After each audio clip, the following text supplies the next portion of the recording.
ఇంజనీర్లందరికీ నమస్కారము. నా పేరు Satyanarayana Raju, deputy rural water supply department.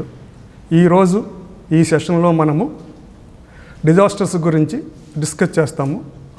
అది కూడా వాటర్ సప్లై డిపార్ట్మెంట్కి సంబంధించింది. మనం డిజాస్టర్ అంటే ఏమిటి అన్న దాన్ని మనం ఒక డెఫినేషన్ ఏమిటంటే, disaster is an extreme disruption of the functioning of a society that causes wide spread human, material or environmental losses that exceed the ability of the affected society to cope with its own resources. Disasters రెండు టైపులు, అవి నేచురల్గా వస్తాయి, రెండు man made ద్వారా వస్తాయి. Natural డిజాస్టర్స్లో మన major natural disasters floods, cyclones, droughts, earthquakes, tsunamis. అదే మైనర్ నేచురల్ డిజాస్టర్స్లో heat waves, thunder storms, cold waves, mud slides. అదే మ్యాన్ మేడ్ డిజాస్టర్స్లో major man made disasters are chemical or industrial accidents, environmental pollution, setting off fire, deforestation, wars. అదే minor man made disasters అంటే transport accidents, food poisoning, political unrest. మన Andhra Pradesh consist of 13 districts. Out of 13 districts, 9 districts are coastal districts, 4 districts are Rayalaseema districts, that is drought prone area. మనకి జనరల్గా మన ఆంధ్రప్రదేశ్కి droughts, cyclones, floods, ground water depletion, tsunami, ఈ problems water రిలేటెడ్గా మనకు ఉంటాయి. ఎందుకంటారంటే మనకి కోస్టల్ డిస్ట్రిక్ట్స్ ఉన్నాయి, అలాగే డ్రౌట్ ప్రోన్ ఏరియా వలన మనకి ఈ ప్రాబ్లమ్స్ అన్నీ మనకి ఎన్కౌంటర్ అవుతూ ఉంటాయి. మన ఆంధ్రప్రదేశ్లో డ్రౌట్గా ఈ కింద డిస్ట్రిక్ట్లు మనకి ఎఫెక్ట్ అవుతున్నాయి ప్రతిసారి. అవి రాయలసీమ డిస్ట్రిక్ట్కి సంబంధించిన అనంతపురము, కర్నూలు, వైఎస్ఆర్ కడప, చిత్తూరు, మరియు దక్షిణ కోస్తాకి సంబంధించిన డిస్ట్రిక్ట్లు నెల్లూరు, ప్రకాశము, గుంటూరు డిస్ట్రిక్ట్స్ కూడా ప్రతిసారి మనకి ఎక్కువగా తరచుగా డ్రౌట్ మనకి ఎఫెక్ట్ అవుతున్నాయి కాలానుగుణంగా. బట్ ఫ్యాక్ట్స్ అబౌట్ డ్రౌట్ అన్నది defined by deviation from the normal rainfall. Normal rainfall అంటే ఏమిటంటే 30 yearsకి ఒకసారి మన లాస్ట్ 30 years రైన్ఫాల్ని యావరేజ్ని క్యాల్కులేట్ చేసి IMD department every year drought normal రైన్ఫాల్ని డిక్లేర్ చేస్తూ ఉంటుందన్నమాట. దాని ప్రకారం అది డీవియేషను ఎక్కువగా ఉన్నప్పుడు మనం డ్రౌట్గా డిక్లేర్ చేస్తూ ఉంటాం అన్నమాట. మళ్ళీ రెండోది ఏమిటంటే drought is complex due to it's gradual appearance. అది నెమ్మదిగా వస్తూ రావటం వల్ల మళ్ళీ లాంగ్ లాస్ట్ ఇంపాక్ట్ మరి చాలా కాలం ఉంటుంది, అండ్ ఆల్సో రికవరీ వెరీ స్లోగా ఉంటుంది. రెండోది ఏమిటంటే డ్రౌట్ రీజియన్ టు రీజియన్ మారుతూ ఉంటుంది, అది ఇయర్ టు ఇయర్ కూడా డ్రౌట్ ఇంపాక్ట్ మారుతూ ఉంటుంది. మరలా డ్రౌట్ ఏమవుతుందంటే డ్రౌట్ వలన human beings, live stock, wild life, biodiversity and degrades the quality of the natural resources base. మనకి మాన్సూన్ సీజన్స్ అని ఉంటాయి. ఆ మాన్సూన్ సీజన్స్ మన ఆంధ్రప్రదేశ్కి 2 మాన్సూన్ సీజన్స్. ఒకటి సౌత్ వెస్ట్ మాన్సూన్, అది జూన్ టు సెప్టెంబర్ ఉంటుంది. అది మనం సౌత్ వెస్ట్ మాన్సూన్ మన ఎంటైర్ స్టేట్ అంతా కవర్ అవుతుంది. ఆ సౌత్ వెస్ట్ మాన్సూన్లో మనకి 66% ఆఫ్ ది స్టేట్ రైన్ఫాల్ మనకు వస్తూ ఉంటుంది. బట్ ఒక 3-4 డిస్ట్రిక్ట్లో మాత్రం తక్కువ పడుతుంది, అది నెల్లూరు, ప్రకాశము, చిత్తూరు, వైఎస్ఆర్ కడపలో. రెండోది నార్త్ ఈస్ట్ మాన్సూన్, అది అక్టోబర్ టు డిసెంబర్ సీజన్ ఉంటుంది. ఈ సీజన్లో మనకి 24% స్టేట్ రైన్ఫాల్ మనకు వస్తూ ఉంటుంది. అది ఎక్కువగా Nellore, Prakasam, Chittoor, YSR Kadapa and some parts of the Anantapur డిస్ట్రిక్ట్స్లో పడుతూ ఉంటుంది వాటర్. మిగిలిన 10% మనకి జనరల్గా డ్యూరింగ్ వింటర్ పీరియడ్లోను, అంటే జనవరి అండ్ ఫిబ్రవరిలోను, అండ్ హాట్ వెదర్ అంటే సమ్మర్ పీరియడ్లోను, మార్చిలోను, మేలోను వస్తూ ఉంటుందన్నమాట. మనకి ఏంటంటే మెట్రలాజికల్ డిపార్ట్మెంట్ మనకి ఒక గైడ్లైన్స్ పెట్టిందన్నమాట. అది +or-19% deviation of rainfall from the normal rainfall ఉంటే అది నార్మల్ ఇన్ ఇండియా అని డిక్లేర్ చేస్తుందన్నమాట. అది deficiency in the range of above 19% to -59% ఉంటే అది మోడరేట్ డ్రౌట్ కింద డిక్లేర్ చేస్తుంది. అదే మోర్ దెన్ -59% డెఫిషియన్సీ ఉంటే సివియర్ డ్రౌట్ కింద డిక్లేర్ చేస్తుంది. దీని ప్రకారం నార్మల్ రైన్ఫాల్ ప్రకారం డిక్లేర్ చేసిన దాన్ని బట్టి మన డిజాస్టర్ మేనేజ్మెంట్ డిపార్ట్మెంట్ డిక్లేర్ చేస్తుంది డ్రౌట్ మండల్స్, అలాగే డ్రౌట్ విలేజెస్ని డిక్లేర్ చేస్తూ ఉంటుందన్నమాట. అలాగే మనకి యాక్చువల్గా మనం డ్రౌట్ రిస్క్ అనాలిసిస్ చేయాలంటే ఈ పారామీటర్స్ అన్నీ మీరు అబ్జర్వ్ చేయాలి. అంటే rainfall, temperature, evaporation, vegetation health, soil moisture, stream flow and some of the critical parameters అన్నమాట అయ్యి. మనం ఈ డ్రౌట్ని మిటిగేట్ చేయడానికి కంటింజెన్సీ ప్లాన్స్ మనం తయారు చేసుకుంటూ ఉండాలన్నమాట. ఈ కంటింజెన్సీ ప్లాన్ ఏంటంటే అది డ్రౌట్ మనం కంబ్యాక్ చేయడానికి కంటింజెన్సీ ప్లాన్ ఎవ్రీ ఇయర్ తయారు చేసుకోవాలి. అలాగే అన్ని డిపార్ట్మెంట్లు తయారు చేసుకుంటూ ఉంటాయి అన్నమాట. అయితే governmental strategy generally focused on empirical measures on employment through relief works అన్నమాట. నెరేగా ద్వారా ఫస్ట్ ఎంప్లాయ్మెంట్ జనరేట్ చేయడానికి ట్రై చేస్తుంది. అలాగే క్యాటిల్ క్యాంప్స్ని అరేంజ్ చేస్తూ ఉంటుంది, ఫోడర్ డిపోట్స్ని అరేంజ్ చేస్తూ ఉంటుంది, అలా డ్రింకింగ్ వాటర్ అరేంజ్మెంట్స్ అరేంజ్ చేస్తూ ఉంటుంది. మళ్ళీ మన ఎగ్జిస్టింగ్ ఆర్డబ్ల్యూఎస్ సోర్స్ని క్రియేషన్ చేయడం కానీ, న్యూ సోర్స్ని క్రియేట్ చేయడం కానీ, ఆగ్మెంట్ చేయడం కానీ చేస్తుంటే, అలాగే మెడికల్ హెల్త్ క్యాంపులు కూడా అరేంజ్ చేస్తూ ఉంటుంది. మన ఆర్డబ్ల్యూఎస్ డిపార్ట్మెంట్ సైడ్ని అయితే ఏంటంటే మనం ఈ డ్రౌట్ని కంబ్యాక్ వాటర్ అంటే డ్రింకింగ్ వాటర్ ప్రాబ్లమ్ని సాల్వ్ చేయడానికి, డ్రౌట్ వలన వచ్చిన డ్రింకింగ్ వాటర్ ప్రాబ్లం వల్ల కానీ, లేకపోతే సమ్మర్లో మనకి డ్రింకింగ్ వాటర్ ప్రాబ్లం వస్తుంటుంది, ఆ డ్రింకింగ్ వాటర్ ప్రాబ్లం సాల్వ్ చేయడానికి కానీ మన కంటింజెన్సీ ప్లాన్ ఎవ్రీ ఇయర్ తయారు చేసుకుంటూ ఉంటాం అన్నమాట. ఆ కంటింజెన్సీ ప్లాన్లో మనం ఏం చేసుకుంటామంటే transportation of drinking water through tankers, అదే హ్యూమన్స్కి లైవ్ స్టాక్ క్యాటిల్స్ కూడా మనం కంటింజెన్సీ ప్లాన్ తయారు చేసుకుంటాం అన్నమాట. అలాగే ఐరింగ్ ఆఫ్ ప్రైవేట్ సోర్సెస్ కూడా కంటింజెన్సీ ప్లాన్ చేసుకుంటాం అన్నమాట. అలాగే ఫ్లషింగ్ డీపెనింగ్ బోర్ వెల్స్ కూడా కంటింజెన్సీ ప్లాన్ తయారు చేసుకుంటాము. అలాగే డీపెనింగ్ ఆఫ్ ఓపెన్ వెల్స్ కూడా కంటింజెన్సీ ప్లాన్ తయారు చేసుకుంటాము. మళ్ళీ filling of summer storage tanks కూడా దాని కంటింజెన్సీ ప్లాన్ మనం తయారు చేసుకుంటాం అన్నమాట. ఇవే కంటింజెన్సీ ప్లాన్ కాకుండా మనం ఏం చేస్తామంటే జనవరి ఫిబ్రవరిలో క్రాష్ ప్రోగ్రామ్ కండక్ట్ చేస్తాం అన్నమాట. క్రాష్ ప్రోగ్రామ్ ఎందుకంటే మనం అన్ని సోర్సెస్ని అలా బోర్వెల్స్ని మనం చెక్ చేస్తామన్నమాట. అవి ఫంక్షన్లో ఉన్నాయా లేవా, ఫంక్షన్లో లేకపోతే ఏం చేయాలి అన్న దాన్ని మనం చెక్ చేస్తాం. అది చెక్ చేసినప్పుడు ఏదైనా ప్రివెంటివ్ మెజర్స్, క్యూరేటివ్ మెజర్స్ ఉంటే మాత్రం ఇమీడియట్లీగా మన హ్యాండ్ పంప్స్కి అటెండ్ అయ్యి మనం ఇమీడియట్లీగా ఈ స్కీమ్స్ని అన్నింటిని రన్నింగ్లో పెట్టడానికి ట్రై చేస్తామన్నమాట. అలాగే మనం ఏంటంటే మానిటరింగ్ మెజర్స్, డ్రౌట్ అన్నది కంటిన్యూస్ ప్రాసెస్ కనుక మానిటరింగ్ మెజర్స్కి మనకు సిస్టమ్ డెవలప్ చేసుకున్నాం. దానికి ఏమిటంటే మండల్ లెవెల్లో అదే 3 టీంని కాన్స్టిట్యూట్ చేస్తాము. అదే ఎవరంటే మన అసిస్టెంట్ ఇంజనీర్ కానీ, అసిస్టెంట్ ఎగ్జిక్యూటివ్ ఇంజనీర్ ఆర్డబ్ల్యూఎస్, అలా EORD or MPDO to monitor daily mandal లెవెల్లో మానిటర్ చేయడానికి కమిటీ నోట్ కాన్స్టిట్యూట్ చేసుకుంటామట. అలాగే మనం స్టేట్ లెవెల్లోను, అలాగే డిస్ట్రిక్ట్ లెవెల్లోను, సర్కిల్ లెవెల్లోను, డివిజన్ లెవెల్లోను ఈ మానిటరింగ్ చేయడానికి మనమేమో ఒక కమిటీ కంట్రోల్ రూమ్స్ని క్రియేట్ చేసుకుంటాం. అలాగే మనకి స్పందన ద్వారా గ్రీవెన్సెస్ వస్తుంటాయన్నమాట. ఆ స్పందన ద్వారా వచ్చే గ్రీవెన్సెస్ని మనం రీడ్రెస్ చేస్తుంటాము. అలాగే కలెక్టర్లో, పేషీలో కూడా మనకి మానిటరింగ్ రూమ్స్ ఉంటాయి, అలా మానిటరింగ్ జెల్స్ ఉంటాయి. అలాగే వాట్సాప్ అప్లికేషన్ గ్రూప్స్ కూడా ఉన్నాయి డిస్ట్రిక్ట్ లెవెల్లో. అవన్నీ దాని ప్రకారం మనం ఈ డ్రౌట్ని మానిటర్ చేస్తూ ఉంటామన్నమాట. అలాగే మనం రీసెంట్గా మన water tanker movement mobile application ఒకటి క్రియేట్ చేసుకున్నాము. అది మనం లాంచ్ చేయడం జరిగింది. అది ఏమిటంటే మనం దాని ద్వారా ఎన్ని ట్యాంకర్ ట్రిప్స్ డైలీ విలేజ్ జరుగుతున్నాయన్నది కూడా తెలుస్తుంది. ఇది మనకి మొబైల్ అప్లికేషను, మళ్ళీ మాన్యువల్ మనమేమో వాటర్ సాఫ్ట్ నుంచి డౌన్లోడ్ చేసుకోవచ్చు. మీరు దీంట్లో ఏమిటంటే ఇంకో ప్రొవిజన్ కూడా ఉంది. ఏంటంటే వాలంటీర్సు, ఇంజనీరింగ్ అసిస్టెంట్స్ కూడా మ్యాపింగ్ చేసుకుని అది అసలు యాక్చువల్గా ట్రిప్స్ వెళ్తున్నాయా లేవా అన్నది మనం తెలుసుకోవడానికి మనం పరీక్షిస్తూ ఉంటామన్నమాట. అంటే మన వాలంటీర్ కూడా, ఇంజనీర్స్ కూడా మన ట్యాంకర్ డ్రైవర్స్ మేము ట్రిప్ చేసామంటారు. ఆ ట్రిప్ మీరు వేసారా లేదా అన్నది మీరు వాలంటీర్స్ కానీ, ఇంజనీరింగ్ అసిస్టెంట్స్ కానీ వెరిఫై చేసి మీరు క్లిక్ చేయొచ్చు. దాని ద్వారా కూడా మనం మానిటరింగ్ చేస్తుంటాం అన్నమాట.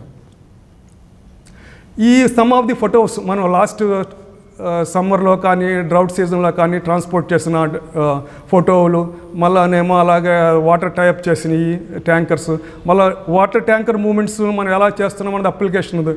మీరు దీంట్లో వాటర్ సాఫ్ట్లో లాగిన్ అయ్యి మీరు డౌన్లోడ్ చేసుకుని మీరు దాని డీటెయిల్స్ కూడా చూసుకోవచ్చు. బట్ యాక్చువల్గా డ్రౌట్ అన్నది ఏంటంటే మనం జనరల్గా మనం ఏం చేస్తామంటే ఆ డ్రౌట్ వచ్చిన టైంలో మనం ట్రాన్స్పోర్టేషన్ కానీ ఏదో సమ్ ఆఫ్ ది మిటిగేషన్ తీసుకుంటాం. బట్ లాంగ్ టర్మ్ చేయడానికి మనం సస్టైనబుల్ సోర్సెస్ క్రియేట్ చేసుకోవాలి. సస్టైనబుల్ సోర్సెస్ ఏమిటంటే చేయడానికి మన వాటర్ హార్వెస్టింగ్ స్ట్రక్చర్స్ అన్నది వెరీ ఇంపార్టెంట్ సిస్టమ్ అన్నమాట. దాంట్లో మన వాటర్ హార్వెస్టింగ్ స్ట్రక్చర్స్లో ఏమిటంటే roof top rain water harvesting చేసుకుంటాము. ఓవరెన్స్ ఆర్ విలేజ్ పాయింట్స్. ఓవరెన్స్ని ఏమి అది తమిళనాడులో ఓవరెన్స్ అంటారు, అదే మన ఆంధ్రప్రదేశ్లో విలేజ్ పాయింట్స్ అంటాము. అవి టేకప్ చేసుకోవాలి. అలా చెక్ డ్యామ్స్, నల్లా బాండ్స్ మనం కన్స్ట్రక్ట్ చేసుకోవాలి. పెరిక్యులేషన్ ట్యాంక్స్ కన్స్ట్రక్ట్ చేసుకోవాలి. సబ్సర్ఫేస్ డైక్స్, వాగుస్ ఉంటాయి మీకు, వాగులు కానీ నల్లాస్ కానీ మీకు ఏమిటంటే సబ్సర్ఫేస్ డైక్స్ కన్స్ట్రక్ట్ చేసుకుని మీరు దాన్ని రీఛార్జ్ చేసుకోవచ్చు. అప్పర్ స్ట్రీమ్ని రీఛార్జ్ చేసుకుని దాని ద్వారా మనం వాటర్ సప్లై చేసుకోవచ్చు. అలాగే పాయింట్ సోర్స్ రీఛార్జ్ సిస్టమ్స్ ఉంటాయి, ఇన్ఫిల్ట్రేషన్ వెల్స్, అలా ఇన్ఫిల్ట్రేషన్ గ్యాలరీస్, అలాగే హైడ్రోఫ్రాక్చరింగ్ మనం చేసుకుని వాటర్ హార్వెస్టింగ్ స్ట్రక్చర్స్ ఇవన్నీ చేసుకుని సస్టైనబుల్ సోర్స్ని మనం క్రియేట్ చేసుకోవాలన్నమాట మనం జనరల్గా. అలాగే మనకి మేజర్ ఇంపార్టెంట్ థింగ్ ఏంటంటే బిహేవియర్ చేంజ్ ఆఫ్ ఇండివిజువల్స్ అంటే ది కమ్యూనిటీ మాట, collectively leading to improved management of available water resources. అంటే మనం ఏంటంటే అన్నెసరీగా వాటర్ వాడకుండా కమ్యూనిటీ అండ్ ఇండివిజువల్స్ జాగ్రత్తగా వాడుకుంటే మీకు ఏమవుద్దంటే వాటర్ స్కేర్సిటీని మనం మిటిగేట్ చేసుకోవచ్చు అన్నమాట. These are some of the structures which are been shown in this diagram అన్నమాట. మనం చూడండి దాంట్లో పాండ్స్ ఉన్నాయి, అలాగే ఇన్ఫిల్ట్రేషన్ వెల్స్ ఉన్నాయి, రూప్ టాప్ హార్వెస్టింగ్ స్ట్రక్చర్స్ ఉన్నాయి. ఇవన్నీ మీరంటే నేరేగాలో కన్స్ట్రక్ట్ చేసుకుని విలేజ్ లెవెల్లో దానివల్ల మీరు రీఛార్జ్ చేసుకుని గ్రౌండ్ వాటర్ లెవెల్ పెంచుకోవడానికి ఉపయోగపడతాయి. Next floods and cyclones. ఈ ఫ్లడ్స్ అనేది మనకి మాన్సూన్ సీజన్స్లో హెవీ రైన్స్ వచ్చినప్పుడు మనకంటే మన కోస్టల్ డిస్ట్రిక్ట్స్ కనుక 9 డిస్ట్రిక్ట్స్ కనుక మనకి ఫ్లడ్స్ రావడానికి ఫ్లడ్స్ అండ్ సైక్లోన్స్ రావడానికి ఎక్కువ ఛాన్సెస్ ఉన్నాయి. దాంట్లో ఫ్లడ్లు మనకంటే ఏమిటి, a relatively high flow of water that overtops the natural or artificial banks and comes in conflict with man. అంటే ఏమవుద్దంటే ఎక్కువగా వర్షాలు పడటం వల్ల మనకి ఉన్న ఫ్లడ్ ప్లేన్స్ నుంచి వాటర్ ఫ్లో అయిపోయి దానివల్ల మనకి ఇబ్బంది కలుగుతుంటుంది. దాన్ని మనం ఫ్లడ్స్ అని చెప్పడం జరుగుతుంది. ఫ్లడ్స్ ఆర్ 2 టైప్స్ అన్నమాట. అంటే అది ఏ విధంగా అంటే రివర్ ఫ్లడ్ అన్నమాట, resulting from rainfall, excess rainfall వలన, డ్యామ్ ఫెయిల్యూర్స్ కానీ ఏదైనా స్ట్రక్చర్స్ ఫెయిల్యూర్స్ వలన కూడా వచ్చేది రివర్ ఫ్లడ్ అంటాము. రెండోది కోస్టల్ ఫ్లడ్ అన్నమాట, అది resulting from strong surges and tsunamis అన్నమాట. అంటే మీకు ఎప్పుడైనా మీకు సునామీ ఆల్రెడీ ఒక 10 years బ్యాక్ సునామీ వచ్చినప్పుడు చాలామంది కూడా మనకి సముద్రంలో ఉన్న వేవ్స్ మీకు ఇన్ డెప్త్కి వచ్చేస్తాయి అన్నమాట, మన ల్యాండ్ మీదకి వచ్చేస్తాయి. దానివల్ల కూడా కోస్టల్ ఫ్లడ్స్ వస్తూ ఉంటాయి అన్నమాట. మనకి ఫ్లడ్ మిటిగేషన్ ఎలా చేయాలి, దానికి ఏంటంటే మనకి ఫ్లడ్ ఫోర్కాస్టింగ్ ఉంటుంది. ఐఎండీ డిపార్ట్మెంటు లేకపోతే మన సెంట్రల్ వాటర్ కమిషన్ వాళ్ళు ఇన్ఫార్మ్ చేస్తూ ఉంటారు అన్నమాట. దాని ప్రకారం ఆ డేటాని మనం క్లియర్గా చూసుకుని విత్ రిలయబుల్ అడ్వాన్స్ ఇన్ఫర్మేషన్ తోటి మనం వార్నింగ్ ఇవ్వటము విలేజర్స్కి ఇచ్చి వాళ్ళని మనం ఎక్స్టెంట్ ఆఫ్ లాస్ని తగ్గించడానికి చూస్తూ ఉండాలన్నమాట. అలాగే మనకి ఏంటంటే శాటిలైట్స్ ఉన్నాయి, ఆర్ఎస్ శాటిలైట్ అని ఉంది. ఆ శాటిలైట్ ద్వారా మానిటరింగ్ చేస్తూ ఉంటారు అన్నమాట. వాళ్ళంటే ఎంతవరకు వాటర్ స్ప్రెడ్ ఏరియా ఉంది, దాని ప్రకారం కూడా మనం ఫ్లడ్స్ వల్ల ఎంత ఏరియా మునిగింది అది తెలుసుకుని దాన్ని బట్టి కూడా మనం మిటిగేట్ చేసుకోవచ్చు. మనకి నెక్స్ట్ సైక్లోన్స్. జనరల్గా మన 9 డిస్ట్రిక్ట్స్ మనకి కోస్టల్ డిస్ట్రిక్ట్స్ అవటం వలన మన సైక్లోన్ ఏరియా ఎక్కువ. మనకి సైక్లోన్స్ కూడా మనకి మేలో వస్తాయి, అలాగే ఆఫ్టర్ సెప్టెంబర్, అక్టోబర్, నవంబర్లో కూడా మన సైక్లోన్స్ రావడానికి ఛాన్సెస్ ఎక్కువ ఉన్నాయి. సైక్లోన్స్ ఆర్ రొటేటింగ్ ఇంటెన్సివ్ లో pressure systems that develop in the oceanic area surrounding Indian sub continent. దాంట్లో మనకి అంటే స్టార్మ్స్ అంటే సైక్లోన్స్ ఎలా క్లాసిఫై చేస్తారు, ఈ సైక్లోన్స్ని మనం ఎలా క్లాసిఫై చేస్తారంటే విండ్ ప్రెజర్ బట్టి క్లాసిఫై చేస్తారన్నమాట. ఫర్ ఎగ్జాంపుల్ 36 to 55 km/h ఉందనుకోండి, అది డిప్రెషన్ అంటారు. 56 to 66 km/h ఉంటే డీప్ డిప్రెషన్ అంటారు. 67 to 96 km/h ఉంటే సైక్లోన్స్ అంటారు. 97 to 117 km/h ఉంటే సివియర్ సైక్లోన్ అంటారు. అది గ్రేటర్ దాన్ 117 km/h ఉంటే సూపర్ సైక్లోన్ అంటారన్నమాట. దాన్ని బట్టి ఇది ఐఎంటీ మనకి ఎప్పుడప్పుడు ప్రతి హాఫ్ అన్ అవర్కి బులెటిన్ ఇస్తూ ఉంటుందన్నమాట. ఆ బులెటిన్ ప్రకారం మనం యాక్ట్ చేస్తూ ఉండాలి విలేజ్ లెవెల్లో. నెక్స్ట్ ఏంటంటే Indian meteorological department is the nodal agency for wind direction, tracking and forecasting cyclones. మన ఫ్లడ్స్ అండ్ సైక్లోన్స్ ప్రిపేర్డ్నెస్ అన్నమాట.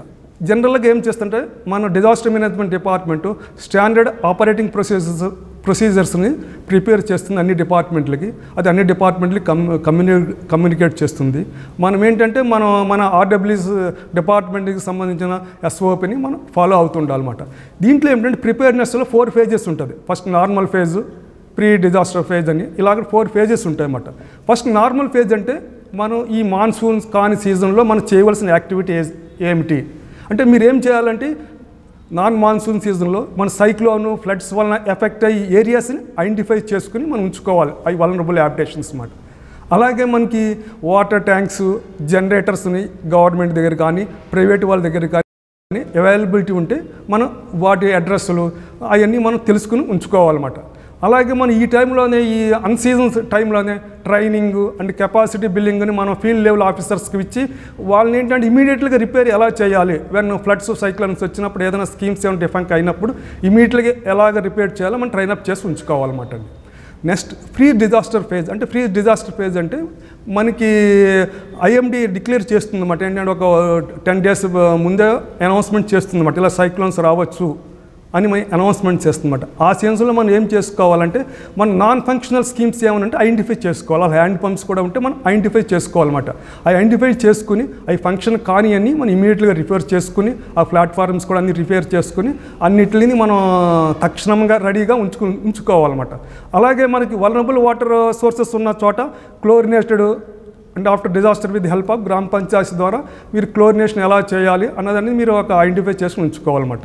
అలాగే మీకు సేఫ్ సోర్సెస్ ఇన్ గ్రామ పంచాయతీలో ఏమైనా ఉన్నాయా అంటే ఫ్లడ్ సైక్లోన్ వచ్చినప్పుడు మనకి సేఫ్ సోర్సెస్ ఏమైనా ఐడెంటిఫై చేసి ఉంచుకోవాలి. అలాగే పక్క విలేజ్లో కూడా సేఫ్ సోర్స్ ఏమైనా ఉంచుకోవాలి. ఉంచుకుని దాని ప్రకారము మీరు సబ్ ఏరియా అయినప్పుడు అవి యూటిలైజ్ చేసుకోవాలి. లిక్విడ్ క్లోరిన్ బ్లీచింగ్ పౌడర్ కూడా గ్రామ పంచాయతీలో అవైలబిలిటీ ఉందమ్మా, మీరు వెరిఫై చేసుకోవాలి. అలాగే ప్రాపర్ క్లోరినేషన్ జరుగుతుందో లేదో కూడా మీరు రెగ్యులర్గా మానిటర్ చేసుకుంటూ ఉండాలి. అలాగే మీకు ఓఎస్ఆర్స్ జిఎల్ఆర్స్ ఉంటాయి విలేజ్లో, అవన్నీ పూర్తిగా నింపుకున్నారో లేదో మీరు చూసుకుంటూ ఉండాలన్నమాట. అలాగే మీరు ఏంటంటే మీరు అవేర్నెస్ క్రియేట్ చేయాలి విలేజ్లో. ఐఎస్ఎల్స్ని యూజ్ చేసుకుని బయటికి ఓపెన్ డెఫికేషన్ వెళ్లకుండా ఈ సైక్లోన్ టైంలో ఉండాలని మీరు అందరికీ అవేర్నెస్ విలేజ్లో క్రియేట్ చేయాలన్నమాట. అలాగే డ్యూరింగ్ డిజాస్టర్ ఫేజ్లో ఏం చేయాలంటే మీరు హెచ్డిఎస్ వైల్స్ ఉన్నాయో లేవో చూసుకోండి గ్రామ పంచాయతీలో. హెచ్డిఎస్ వైల్స్ ఎందుకంటే మీరు సోర్సెస్ సబ్మర్జ్ అయినా సోర్సెస్ టెస్ట్ చేసుకున్నాక అంటే బ్యాక్టీరియాలజికల్ టెస్ట్ చేసుకున్నాక అవి ఇమీడియట్లీ టెస్ట్ చేసుకుని ఆ సోర్సెస్ మంచియా కాదా లేకపోతే మీరు ఏం చేయాలన్నది చేసుకోవడానికి హెచ్డిఎస్ వైల్స్ ద్వారా టెస్ట్ చేసుకోవాలన్నమాట. అలాగే గ్రామ పంచాయతీలో క్లోరోస్కోప్స్ ఉన్నాయో లేవో వెరిఫై చేసుకోండి. ఎందుకంటే క్లోరోస్కోప్స్ ద్వారా మనం క్లోరిన్ డోస్ని మరి మీరు టెస్ట్ చేసుకోవచ్చు. అది దానివల్ల మనం క్లోరినేషన్ చేస్తున్నాము లేదా డ్రింకింగ్ వాటర్ అనేది మనం వెరిఫై చేసుకోవచ్చు. అలాగే మీరు ఏం చేయాలంటే జనరేటర్స్ని స్కీమ్స్ దగ్గర ఇమీడియట్లీగా మీరు ప్రెస్ చేసుకుని అది తీసుకుని జనరేటర్స్ని మీరు స్కీమ్స్ దగ్గర అంటే పవర్ వచ్చి సైక్లోన్స్ వచ్చినప్పుడు పవర్ పోతుంది కనుక generators shall be present to service in the expected vulnerable areas soon after second warning of the cyclone. అలాగే ట్యాంకర్స్ని కూడా మీరు ఆన్లైన్లో పెట్టుకుని మీరు ఇమీడియట్గా మీరు సెకండ్ సైక్లోన్ వార్నింగ్ ఇచ్చిన వెంటనే మీరు ఆ విలేజ్లకి వెళ్ళాలన్నమాట. అలాగా మీకు ఏం చేయాలంటే మీరు ఈ సైక్లోన్ టైంలో మీరు మంచి గుడ్ వాటర్ ఇచ్చేలాగా మీరు అన్ని అరేంజ్మెంట్స్ అన్నీ చేసుకుని ఉండాలన్నమాట. అలా పోస్ట్ డిజాస్టర్ ఫేజ్ మీకేం పోస్ట్ డిజాస్టర్ ఫేజ్ ఏంటంటే మనకి సైక్లోన్ వెళ్ళిపోయిన తర్వాత మన డ్యామేజెస్ అక్కడే అవి ఉంటాయి స్కీములు, చాలా స్కీములకి. ఆ స్కీములు మీరు వెరిఫై చేసుకోవాలి. చేసుకుని ఆ స్కీములు టెంపరీ డ్యామేజెస్ ఏమిటి, పెర్మనెంట్ డ్యామేజెస్ అవన్నీ అసెస్ చేసి మన ఫండ్స్ కోసము దాన్ని మనం ఫండ్స్ కోసం గవర్నమెంట్కి రాయాలన్నమాట. అలాగే ఇమీడియట్లీగా ఆ స్కీమ్స్ని రిపేర్ చేయడానికి మనం యుద్ధ ప్రాతిపదిక మీద స్కీమ్స్ రిపేర్ చేసుకుంటూ ఉండాలన్నమాట. అలాగే monitoring of water quality should be restored immediately after the cyclone cross అయిన వెంటనే. అప్పుడు పోస్ట్ డిజాస్టర్లో మీకు ఏం చేయాలంటే క్లోరినేషన్ కరెక్ట్గా ఉందో చూసుకోవాలి. That is very primary thing అన్నమాట. Chlorination minimum end point chlorination 0.2 ppm ఉందా లేదో చూసుకుని మీరు అన్నీ మీరు వెరిఫై చేసుకుంటూ ఉండాలి. ఎందుకంటే క్లోరినేషన్ లేకపోతే మనకి వాటర్ బోర్న్ డిసీజ్ రావడానికి ఛాన్సెస్ ఎక్కువ ఉంటాయి. ఇవన్నీ మీకు సైక్లోన్ ద్వారా ఆర్ ఫ్లడ్స్ ద్వారా డ్యామేజ్ చేసిన సమ్ ఆఫ్ ది ఫొటోస్ మీకు. Next epidemics. An epidemic is the rapid spread of infectious disease to a large number of people in a given population within a short period of time, usually 2 weeks and less. Epidemics are classified into 2 మాట. ఒకటేమో direct mode of transmission అంటే మనం mother to child ఒకటి, రెండోది మన ఒక చేతి ఒక కంటామినేటెడ్ హ్యాండ్స్ ద్వారా ఒకరి నుంచి ఇంకొకరికి ట్రాన్స్మిట్ అవుతుంటుంది. రెండోది ఏమిటంటే మీ ట్రాన్స్మిషన్ ఫ్రమ్ ద వెక్టర్స్ అన్నమాట. అది కంటామినేటెడ్ ఎయిర్ వలన, వాటర్ వలన, food or objects which such as cooking bowls and utensils. అంటే వాటర్ బోర్న్ డిసీజెస్ ఇది అంటే మీరు కంటామినేటెడ్ వాటర్ బై కన్జంప్షన్ వలన హ్యూమన్స్ కానీ by consumption of water contaminated by human excreta animal excreta వల్ల వచ్చే డిసీజ్ని వాటర్ బోర్న్ డిసీజ్ అంటారు. అవి ఏమిటంటే మీకు diarrhoea, cholera, typhoid and gastroenteritis. అలాగే human and animal excreta contain various disease causing micro organisms such as bacteria, virus, worms and amoeba etcetera. అలాగే మీకు రెండో టైప్ అంటే వాటర్ ఇండ్యూస్డ్ డిసీజెస్ అంటే water related insect vector diseases అన్నమాట. అవి జనరల్గా ఏమిటంటే మీ మస్కిటోస్ వలన, ఫ్లైస్ వలన వస్తూ ఉంటాయి. దీనివల్ల ఏమవుతాయి అంటే మీకు malaria, dengue, chikungunya, JE and yellow fever ఇవన్నీ వస్తూ ఉంటాయి అన్నమాట. అలాగే మూడోది ఏమిటంటే water washed or water scarce diseases అన్నమాట. అంటే వాటర్ మీరు కడుక్కుంటున్నప్పుడు మళ్ళీ స్కేర్ సిటీ వల్ల కూడా డిసీజ్ వస్తుంటాయి. అవి ఏమిటంటే మీకు హెయి ఇన్ఫెక్షన్స్ వస్తుంటాయి అన్నమాట. మీరు మంచి వాటర్ తోటి కడుక్కోపోయారు అనుకోండి, హెయి ఇన్ఫెక్షన్స్ రావడానికి ఛాన్సెస్ ఉంటాయి. అలా టైఫస్, ఫ్లీ అని మీకు వ్యాధులు రావడానికి ఛాన్సెస్ ఎక్కువ ఉంటాయి అన్నమాట. ఈ వాటర్ బార్న్ డిసీజ్ని ప్రివెన్షన్ మనం ఎలా చేయాలి అన్నది మనకు వెరీ ఇంపార్టెంట్ అన్నమాట. దానికేంటంటే మీరు క్వాలిటీ అండ్ క్వాంటిటీ వాటర్, శుభ్రమైన క్వాలిటీ అండ్ క్వాంటిటీ వాటర్ని మీరు సప్లై చేయాలి. ట్యాప్ల ద్వారా కానీ వెసల్స్లో కానీ సప్లై చేస్తున్నప్పుడు అవి మీరు క్వాలిటీ అండ్ క్వాంటిటీని ఎంజూర్ అయినట్టు చూడాలన్నమాట. రెండోది ఏంటంటే మనం ఏదైనా ఒక రూట్లో మీకు సబ్మర్జ్ అయ్యి దానివల్ల మీకు ఏమవుద్దంటే వాటర్ పొల్యూట్ అయిందనుకోండి, ఆ లైన్ మీరు బ్రేక్ డౌన్ చేసుకుని వాటర్ని మీకు ఇంటరప్ట్ చేసి అది మీకు వాటర్ని డ్రైన్ అవుట్ చేసుకోవాలన్నమాట. అలాగే వాటర్ని క్లోరినేట్ చేసుకోవాలి. ప్రతి క్లోరినేట్ వాటర్ మీరు సప్లై చేస్తూ ఉండాలన్నమాట. అలాగే మీకు ఏంటంటే మీరు ఏంటంటే హ్యాండ్ వాష్ చేసుకుంటూ ఉండాలి. దానివల్ల ఏంటంటే చేంజ్ ఆఫ్ హైజీన్ బిహేవియర్ వలన హ్యాండ్ వాషింగ్ చేసుకుంటే వలన మీకు ఏంటంటే డిసీజ్ అది స్ప్రెడ్ అవ్వమాట. అలాగే మన వాటర్ సప్లై స్కీమ్స్ ఉన్నాయి కదండి, అవన్నీ శుభ్రంగా మెయింటైన్ చేయాలి. వెల్స్ దగ్గర, ఇన్ఫిల్ట్రేషన్ వెల్స్ దగ్గర, సోర్సెస్ దగ్గర, పంప్ సెట్స్ దగ్గర నీట్లీ మెయింటైన్ చేయాలన్నమాట. అలాగే మీరు ఏం చెప్పాలంటే అవుట్డోర్ డెఫికేషన్ చేసుకోకూడదండి. దానివల్ల ఏముంటుంది, మీకు అవుట్డోర్ ఓడిఎఫ్ చేసుకున్నారు అనుకోండి, అవుట్డోర్ డెఫికేషన్ చేసుకున్నారు, దానివల్ల డిసీజ్ స్ప్రెడ్ అవ్వడానికి ఛాన్సెస్ ఎక్కువ ఉంటాయి. అలాగే మీరేంటంటే take care in disposing of waste of human and animal ఫీసెస్ని జాగ్రత్తగా డిస్పోజ్ చేసేలాగా చూస్తూ ఉండాలన్నమాట. అలాగే మీరు ఇప్పుడు మన విలేజ్లో డ్రైన్స్ ఉంటాయి, అవి ఫ్లో అవుతున్న లేవు చూసుకోవాలి. ఫ్లో అవ్వకుండా స్టాగ్నేట్ అయిందనుకోండి, అక్కడ మస్కిటోస్ బ్రీడ్ అవుతాయి. దానివల్ల మీకు ఏమవుతుందంటే మీకు వ్యాధులు వ్యాపించడానికి ఛాన్స్ ఎక్కువగా ఉంటాయి అన్నమాట. డిజాస్టర్ మేనేజ్మెంట్ అంటే ఇమీడియట్లీ మనం అటెండ్ అవ్వాల్సిన నేచర్ కనుక మీరు విలేజ్ లెవెల్లోనూ టీమ్స్ తోటి కన్క్లూడ్ అయ్యి ఇమీడియట్లీగా వాటర్ ప్రాబ్లమ్స్ ఏదైనా ఉంటే ఇమీడియట్లీగా అటెండ్ అయ్యి దాన్ని ఇమీడియట్లీగా సాల్వ్ చేసి అందరికీ శుభ్రమైన నీరు సరఫరా చేయాలని కోరుకుంటూ ఇంతటితో సెలవు తీసుకుంటూ థ్యాంక్ యూ.